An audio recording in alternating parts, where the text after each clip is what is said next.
ನಮಸ್ಕಾರ. ರಿವ್ಯೂ ಚಾನಲ್ಗೆ ಸ್ವಾಗತ. ನಾನು ಸೌಖ್ಯ ಗಾಂವ್ಕರ್. ಸಿದ್ದು ಸರ್ಕಾರಕ್ಕೆ ಸಿಬಿಐ ಶಾಕ್ ಎದುರಾಗಿದೆ. ಹೈಕೋರ್ಟ್ನ ಎದುರು ಸ್ಫೋಟಕ ಸಾಕ್ಷಿ. ಏನಿದು ಬಾಂಬೆ ಲಿಂಕ್? ಇತ್ತ ಮೈಸೂರಲ್ಲಿ ಸಿದ್ದರಾಮಯ್ಯನವರ ಪರಮಾಪ್ತನಿಗೆ ಆಘಾತ. ಸಿದ್ದರಾಮಯ್ಯನವರ ರೈಟ್ ಹ್ಯಾಂಡ್ ರೀತಿ ಗುರುತಿಸ್ಕೊಂಡಿರುವಂಥ ಪರಮಾಪ್ತನಿಗೇನೆ ಈಗ ಶಾಕ್ ಎದುರಾಗಿದೆ. ಡೀಟೇಲ್ಸ್ ಇರ್ತಾ ಹೋಗ್ತೀವಿ. ಮಿಸ್ ಮಾಡದೆ ನಮ್ಮ ಚಾನಲ್ನ ಸಬ್ಸ್ಕ್ರೈಬ್ ಮಾಡಿ, ನಿಮ್ಮ ಅಭಿಪ್ರಾಯ ಕಮೆಂಟ್ ಮಾಡಿ ತಿಳಿಸಿ. ವೀಕ್ಷಕರೇ, ಎರಡೂ ಪ್ರತ್ಯೇಕ ಪ್ರಕರಣಗಳ ಪ್ರಮುಖ ಬೆಳವಣಿಗೆ ಗಮನ ಸೆಳೀತಾ ಇದೆ. ಡೀಟೇಲ್ಸ್ನ ಇಡ್ತಾ ಹೋಗ್ತೀವಿ. ಬಾಂಬೆಯಲ್ಲಿದ್ದಂತಹ ಅವತ್ತಿನ ಮಿನಿಸ್ಟರ್ ಪತ್ನಿ ಅಂತ ಹೇಳಲಾಗ್ತಿದೆ. ಆಕೆಯೇ ಹೇಳಿಕೊಂಡಿರೋ ಪ್ರಕಾರ ಮಂತ್ರಿ ಪತ್ನಿ ನಾನು ಅಂತ. ಅವರ ಅಕೌಂಟ್ಗೆ ಎಷ್ಟು ಹಣ ಹೋಗಿದೆ, ಅದನ್ನು ಸರ್ಕಾರದ ಹಣ ಮಿನಿಸ್ಟರ್ ಪತ್ನಿ ಖಾತೆಗೆ ಹೋಗುತ್ತೆ. ಅದು ಚಿನ್ನವಾಗಿ ಆಕೆಯ ಒಡವೆಯಾಗಿ ಬದಲಾಗುತ್ತೆ. ಬಾಂಬೆಯಲ್ಲಿ ಈ ಒಂದು ಬೆಳವಣಿಗೆ ಆಗುತ್ತೆ. ಸಂಪೂರ್ಣ ಮಾಹಿತಿಯನ್ನು CBI ಕಲೆ ಹಾಕಿದೆ. ಮತ್ತಿದನ್ನು ಹೈಕೋರ್ಟ್ನ ಎದುರು ಇಟ್ಟಿರೋದು. ಈಗ ಮೊನ್ನೆಯಷ್ಟೇ ಜಾಮೀನನ್ನು ಪಡ್ಕೊಂಡ್ರು ಮಿಸ್ಟರ್ ನಾಗೇಂದ್ರ ಅವರು. ವಾಲ್ಮೀಕಿ ನಿಗಮದ ಕೇಸಲ್ಲಿ CBI ನೋಟಿಸ್ ಕೊಡ್ತು. ಅರೆಸ್ಟ್ ಮಾಡುವಂಥ ಎಲ್ಲ ಸಾಧ್ಯತೆಗಳು ಕಂಡು ಬಂತು. ನಿರೀಕ್ಷಣಾ ಜಾಮೀನು ಹಾಕ್ಕೊಂಡ್ರು, ಅಂದರೆ ಅರ್ಜಿ ಹಾಕ್ಕೊಂಡ್ರು. ನಿರೀಕ್ಷಣಾ ಜಾಮೀನು ಸಿಕ್ಕಿಬಿಡ್ತು. ಆದರೆ ನಿರೀಕ್ಷಣಾ ಜಾಮೀನಿಗೆ ಈಗ ಬಿಗ್ ಶಾಕ್ ಕೊಡ್ತಾ ಇದೆ CBI. ಈ ಕೇಸಲ್ಲಿ ED ಎಂಟ್ರಿ ಆಗಿ ಚಾರ್ಜ್ ಶೀಟ್ ತನಕ ಹೋಗಿ ಕಾಂಗ್ರೆಸ್ ಸರ್ಕಾರದ ದುಡ್ಡು ಎಲೆಕ್ಷನ್ಗೆ ಬಳಕೆ ಆಗಿದೆ ಅನ್ನೋದಕ್ಕೆ ಸಾಕ್ಷಿ ಹಿಡಿದಿದ್ದೀನಿ ಅಂತೂ ಇಡಿ. ಬಳ್ಳಾರಿ ಎಲೆಕ್ಷನ್ನು ಬೆಂಗಳೂರಿಗೆ ಬಂದಿದೆ, ಮತ್ತು ಪಕ್ಕದ ತೆಲಂಗಾಣಕ್ಕೆ ಹೋಗಿದೆ ದುಡ್ಡು ಅಂತ ಇಡೀ ಸರ್ಕಾರಕ್ಕದು. ಒಬ್ಬರು ನಾಗೇಂದ್ರ ಆಗಲ್ಲ, ಬರೀ ಅವರಷ್ಟೇ ಕಾರ್ ತೊಗೊಂಡ್ರು, ದುಡ್ಡು ತೊಗೊಂಡ್ರು, ಇನ್ನೇನೋ ಮಾಡಿದ್ರು ಅಂದರೆ ಅವ್ರಿಗೆ ಮಾತ್ರ ಸಂಬಂಧಪಟ್ಟಿದ್ದಾಗಿತ್ತು. ಇದು ಸರ್ಕಾರಕ್ಕೆ ಕುತ್ತಿಗೆಗೆ ಬರೋ ಥರ ಕಾಣಿಸ್ತು. ಆಮೇಲೆ ಈ ಕೇಸು ಯತ್ನಾಳ್ ಆ್ಯಂಡ್ ಟೀಮ್ ಹೈಕೋರ್ಟಲ್ಲಿ ಹೋರಾಟ ಮಾಡಿ CBIಗೆ ಹೋಗೋ ಥರ ಮಾಡಿದ್ರು. BJP ಹೋರಾಟದಿಂದ CBIಗೆ ಹೋಯಿತು. CBI ಈಗ ಏನು ಮಾಡ್ತಾ ಇದೆ, ನಿರೀಕ್ಷಣಾ ಜಾಮೀನನ್ನು ಪಡ್ಕೊಂಡು ನಿಟ್ಟುಸಿರು ಬಿಟ್ಟಿದ್ರು ನಾಗೇಂದ್ರ ಅವರು. ಇನ್ನೇನು ಸಂಪುಟ ಸರ್ಜರಿ ಆದರೆ ನಾನು ಸೇರೇ ಬಿಡ್ತೀನಿ ಅಂತಿದ್ರು ಸಿದ್ದರಾಮಯ್ಯನವ್ರು. ಬೇರೆ ನಾಗೇಂದ್ರ ಅವ್ರಿಗೆ ಅವಕಾಶ ಮಾಡಿಕೊಡೋ ಬಗ್ಗೆ ಬಹಳಷ್ಟು ಬಾರಿ ಮಾತು ಆಡಿದ್ರು. ಆದರೆ ಈಗ ನೋಡಿ ಏನು ಹೇಳ್ತಾ ಇದೆ CBI. ಈ ಪ್ರಕರಣದಲ್ಲಿ ಮತ್ತೊಬ್ಬ ಆರೋಪಿಯ ನಿರೀಕ್ಷಣಾ ಜಾಮೀನನ್ನು ವಜಾ ಮಾಡಲಾಗಿದೆ.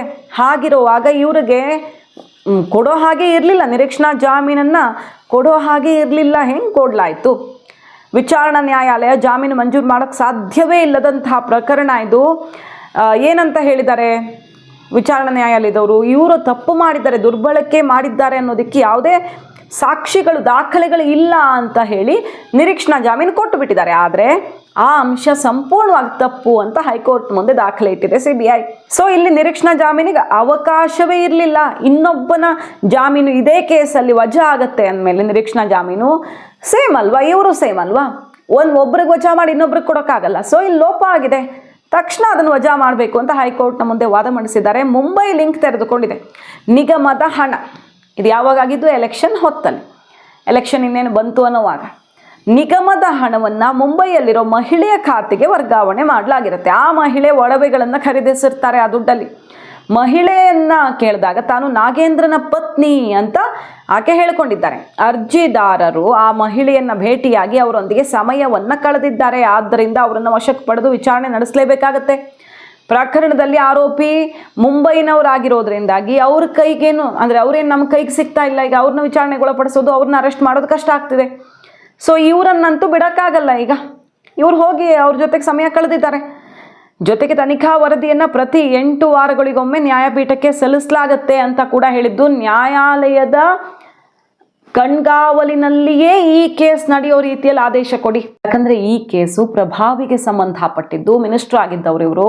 ಒಂದು ಜಿಲ್ಲೆಯಲ್ಲಿ ಹಿಡಿತ ಹೊಂದಿರುವಂಥ ಪೊಲಿಟಿಷಿಯನ್ನು, ಸಿದ್ದರಾಮಯ್ಯನವರಿಗೆ ಪರಮಾಪ್ತರು. ಹಾಗಾಗಿ ಈ ಕೇಸು ಸಂಪೂರ್ಣವಾಗಿ ನ್ಯಾಯಾಧೀಶರ ಅಂದರೆ ಈ ಪೀಠದ, ಹೈಕೋರ್ಟ್ ಪೀಠದ ಕಣ್ಗಾವಲಿನಲ್ಲಿಯೇ ನಡಿಬೇಕು ಅಂತ ಹೇಳ್ತಾ ಇದ್ದಾರೆ. ಮಾಜಿ ಸಚಿವರು ಇವರು ಸರ್ಕಾರದ ಖಜಾನೆ ಹಣವನ್ನೇ ಇಲ್ಲಿ ದುರ್ಬಳಕೆ ಮಾಡಿರೋದ್ರಿಂದಾಗಿ ಯಾವುದೇ ರೀತಿಯಲ್ಲಿ ಈ ಕೇಸ್ನ ದಾರಿ ತಪ್ಪಿಸುವಂಥ ಪ್ರಯತ್ನ ನಡೆಯುತ್ತೆ. ಬಹಳ ದುರದೃಷ್ಟಕರ ಸಂಗತಿ. ಬಡವರಿಗೆ ಹೋಗಬೇಕಾದ ಸರ್ಕಾರದ ಹಣ ಇಲ್ಲಿ ಹೋಗಿದೆ.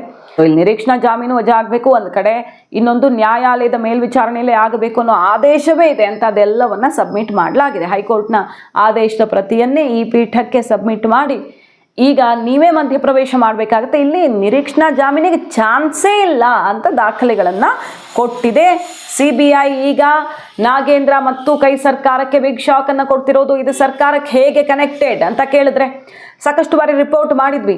ಕ್ವಿಕ್ ಆಗಿ ಅದನ್ನು ಹೇಳೋದಾದ್ರೆ, ಇಲ್ಲಿ ಈ ನಿಗಮಕ್ಕೆ ದುಡ್ಡು ಹೋದ ಮೇಲೆ ಅಲ್ಲಿನ ಅಧಿಕಾರಿಗಳು ಮಿಸ್ಯೂಸ್ ಮಾಡ್ಕೊಂಡಿರಬಹುದು, ಸರ್ಕಾರಕ್ಕೆ ಏನು ಸಂಬಂಧ ಅಂತ ಕೇಳ್ತಾರೆ. ಆದರೆ ಆರ್ಥಿಕ ಇಲಾಖೆ ಯಾರ ಅಂಡರ್ ಬರುತ್ತೆ? ಆರ್ಥಿಕ ಇಲಾಖೆ ಸಿದ್ದರಾಮಯ್ಯನವರದ್ದು ನಂಬರ್ 1. ಆರ್ಥಿಕ ಇಲಾಖೆ ನಿಗಮಕ್ಕೆ ದುಡ್ಡು ರಿಲೀಸ್ ಮಾಡುವಾಗ ಹಿಂದಿನ ಮೊತ್ತ ಎಲ್ಲ ಯುಟಿಲೈಸ್ ಆಗಿದೆಯಾ, ರಿಲೀಸ್ ಆಗಿದೆಯಾ ಅನ್ನೋದಕ್ಕೆ ಕ್ಲಿಯರೆನ್ಸ್ ಸರ್ಟಿಫಿಕೇಟನ್ನು ಪಡ್ಕೊಂಡೇ ಮುಂದಿನ ಅಮೌಂಟನ್ನು ರಿಲೀಸ್ ಮಾಡುತ್ತೆ. ಅದೇ ರೀತಿ ಈ ನಿಗಮಕ್ಕೆ, ವಾಲ್ಮೀಕಿ ನಿಗಮಕ್ಕೆ ಒಂದ್ಸಲ ದುಡ್ಡನ್ನು ಹೋಲ್ಡ್ ಮಾಡಿರುತ್ತೆ, ಇನ್ನೂ ಹಳೇದು ಖರ್ಚಾಗಿಲ್ಲ, ಎಲ್ಲ ಮುಗಿಸ್ಕೊಳ್ಳಿ ನೀವು ಆಮೇಲೆ ಬನ್ನಿ ಅಂತ. ಆದರೆ ಎಲ್ಲ ಸೇರಿಸಿ ಏಕಾಏಕಿ ರಿಲೀಸ್ ಆಗುತ್ತೆ ಅನ್ನೋದು ಕೇಳಿಬಂದಂಥ ವಿಚಾರ. ಆಮೇಲೆ ಏನಾಯಿತು ಇಲ್ಲಿ ಅಂದರೆ, ಏಕಾಏಕಿ ಎಲೆಕ್ಷನ್ ಇನ್ನೇನು ಬರ್ತಾ ಇದೆ ಅನ್ನುವಾಗ, ನೀತಿ ಸಂಹಿತೆ ಜಾರಿ ಆಗುತ್ತೆ ಅನ್ನುವಾಗ ಏಕಾಏಕಿ ದುಡ್ಡು ರಿಲೀಸ್ ಆಗುತ್ತೆ, ಆರ್ಥಿಕ ಇಲಾಖೆ ಹೊಣೆ ಆಗುತ್ತಲ್ವ. ಹಾಗೆ ಆಗಿದ್ದೆ ಹೌದಾದರೆ ಈಗ ಇಡಿ ಹೇಳ್ತಾ ಇರೋದು, BJPಗರು ಇಡ್ತಾ ಇರೋ ದಾಖಲೆ ಎಲ್ಲ ಇದೇ ಆಗಿದೆ.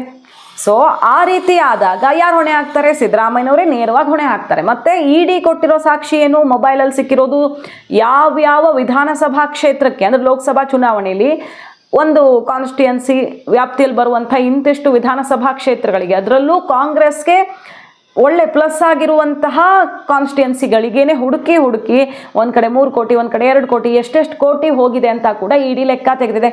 ತೆಲಂಗಾಣಕ್ಕೆ ಹೋಗಿರೋದು, ಬೆಂಗಳೂರು ಎಲೆಕ್ಷನ್ಗೆ ಬಂದಿರುವಂಥ ಲೆಕ್ಕ ಕೂಡ ಇಡಿ ಇಡ್ತಾ ಇದೆ.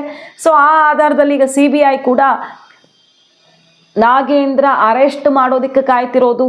ಈ ನಿರೀಕ್ಷಣಾ ಜಾಮೀನು ವಜಾ ಯಾಕಾಗಬೇಕು ಮತ್ತು ಹೈಕೋರ್ಟೇ ನಡೆಸಬೇಕಾದಂಥ ಕೇಸ್ ಅನ್ನೋದಕ್ಕೆ ದಾಖಲೆಗಳನ್ನು ಒದಗಿಸಿದ್ದು, ಹೈಕೋರ್ಟ್ನ ಆದೇಶವನ್ನೇ ಉಲ್ಲೇಖಿಸಿದ್ದು ನಾಗೇಂದ್ರಗೆ ಅತಿ ದೊಡ್ಡ ಆಘಾತ ಎದುರಾಗಿದೆ. ಈಗ ಎನಿ ಟೈಮ್ ನಾಗೇಂದ್ರ ಅರೆಸ್ಟ್ ಆಗುವಂಥ ದಟ್ಟ ಸಾಧ್ಯತೆ ಕಂಡು ಬರ್ತಾ ಇದೆ.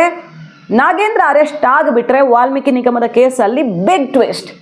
ಮುಗಿದು ಹೋಯ್ತು ಅಂದ್ಕೊಂಡಿದ್ರು, ಇಡಿ ಅರೆಸ್ಟ್ ಆಯಿತು, ಆಮೇಲೆ ಮತ್ತೆ ಜಾಮೀನು ತಗೊಂಡು ಹೊರಗಡೆ ಬಂದರು, ಈಗ ನಿರೀಕ್ಷಣಾ ಜಾಮೀನು ತಗೊಂಡಿದ್ದಾರೆ. ಬಟ್ ಈಗ CBI ಅವ್ರನ್ನ ಲಾಕ್ ಮಾಡಿಬಿಟ್ರೆ ವಾಲ್ಮೀಕಿ ನಿಗಮದ ಕೇಸ್ನ ಅತಿ ದೊಡ್ಡ ತಿರುವಾಗುತ್ತೆ. ಅದು ಯಾರ ಕುತ್ತಿಗೆಗೆ ಬೇಕಾದರೂ ಬರಬಹುದು ಕೇಸ್. ತಾರ್ಕಿಕ ಅಂತ್ಯಕ್ಕೆ ಬಂದು ನಿಲ್ಲತ್ತೆ. ಯಾಕಂದರೆ ಸಾಕ್ಷಿಗಳು ಅಂತ ಯಾರ್ಯಾರನ್ನು ಅರೆಸ್ಟ್ ಮಾಡಿದ್ದಾರೋ ಅವರಿಂದ ಎಲ್ಲ ಒಂದಿಷ್ಟು ವಿಚಾರಗಳನ್ನು ಕಕ್ಕಿಸಲಾಗಿದೆ. ಇದು ಒಂದು. ಇನ್ನೊಂದು ಕೇಸ್ ಮೂಡಾ ಹಗರಣ. ಇದೆರಡು ಒಟ್ಟೊಟ್ಟಿಗೆ ಬಂದಿದ್ದು, ಆದರೆ ಎರಡೂ ಏನೂ ಇಲ್ಲ ಅನ್ನೋ ರೀತಿಯಲ್ಲಿ ಆಗೋಯ್ತು.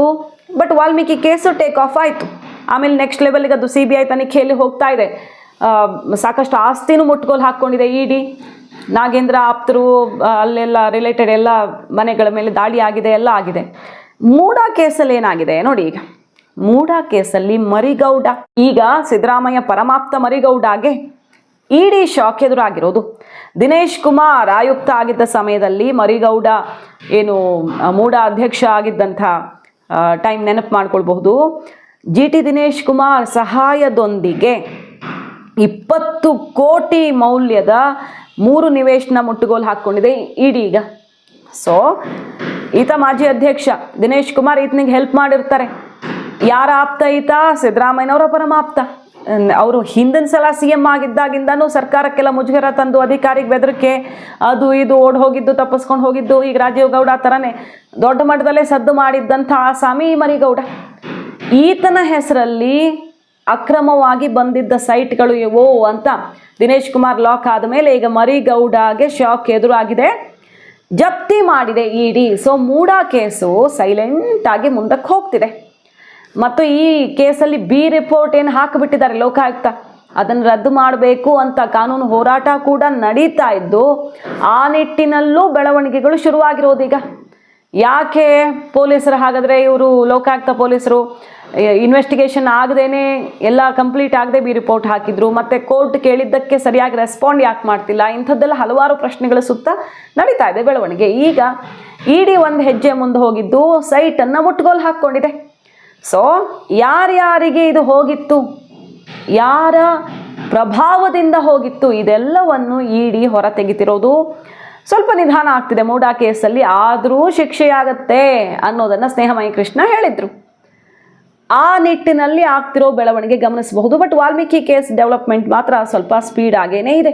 ಮಾಹಿತಿ ಇಷ್ಟ ಆಗಿದ್ರೆ ಮಿಸ್ ಮಾಡಿದ್ರೆ ನಮ್ಮ ಚಾನಲ್ನ ಸಬ್ಸ್ಕ್ರೈಬ್ ಮಾಡಿ, ನಿಮ್ಮ ಅಭಿಪ್ರಾಯ ಕಮೆಂಟ್ ಮಾಡಿ ತಿಳಿಸಿ. Thank you.